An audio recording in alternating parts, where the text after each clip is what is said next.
नीली दवा का जन्म अपराध की दुनिया में हुआ।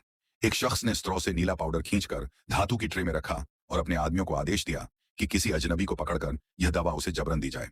यह नई दवा कभी पहले नहीं आजमाई गई थी। जब उसने देखा कि पीड़ित अपना नियंत्रण खो रहा है और अजीब सी खुशी में डूब रहा है, तो उसे संतोष हुआ। गैंग ने तय किया कि इस नीली दवा के पैकेट लोगों के शरीर के अंदर छिपाकर यूरोप भेजे जाएंगे। उन्हीं में से एक थी लस्सी। रास्ते में हमला हुआ तो उसने प्रतिकार किया, लेकिन उसे बुरी तरह पीटा गया और उसके अंदर रखा ड्रग बैग फट गया। भारी मात्रा में दवा उसके खून और अंगों में मिल गई और अप्रत्याशित रूप से उसका मस्तिष्क सक्रिय होने लगा। लस्सी बेकाबू होकर कांपने लगी और छत तक तैर गई। जब दिमाग की क्षमता 20% तक पहुंची, तो उसने शरीर पर नियंत्रण पा लिया। उसकी इंद्रियां तेज हो गईं। उसने आसानी से खुद को छुड़ा लिया और उसकी रखवाली कर रहे गैंग के सदस्य को मार डाला, जबकि उसने पहले कभी बंदूक नहीं उठाई थी। अब वह दूर से होने वाली बातचीत सुन सकती थी, हवा में तैरते कण देख सकती थी और आसपास के लोगों की भावनाएं महसूस कर सकती थी। वह अस्पताल गई और डॉक्टर से ड्रग बैग निकलवाने को कहा। उसे दर्द निवारक की जरूरत नहीं थी, क्योंकि उसने खुद ही दर्द रोक दिया था।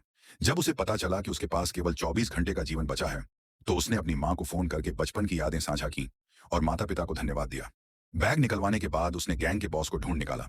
माथे को छूते ही उसने उसका दिमाग पढ़ लिया और बाकी ड्रग बैग की लोकेशन जान ली।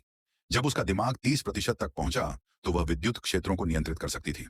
उसने प्रोफेसर नॉर्मन के टीवी को हैक करके बताया कि उसके मस्तिष्क में क्या बदलाव हो रहे हैं, और यह भी कहा कि गायब होने से पहले वह अपना सारा ज्ञान छोड़ना चाहती है।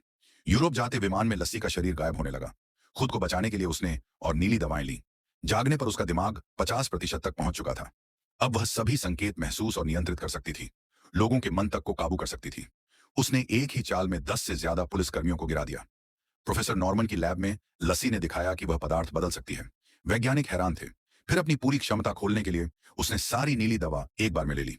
उसका मस्तिष्क 70% तक बढ़ गया और उसका शरीर पिघलकर चारों ओर फैलने लगा। अब वह चीजों और जीवन के बीच की सीमाएं तोड़ चुकी थी।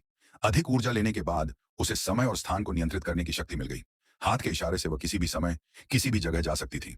उसने खुद को मानव जीवन की शुरुआत में भेजा और दूसरी लस्सी की उंगली को छू लिया। जब उसका मस्तिष्क शिखर पर पहुंचा, तो उसका शरीर पूरी तरह गायब हो गया। केवल एक यूएसबी बचा, जिसमें उसका सारा ज्ञान था। सबको लगा वह चली गई है, लेकिन फोन पर एक संदेश आया। लस्सी अपने शरीर से परे जाकर एक सच्ची देवी बन चुकी थी।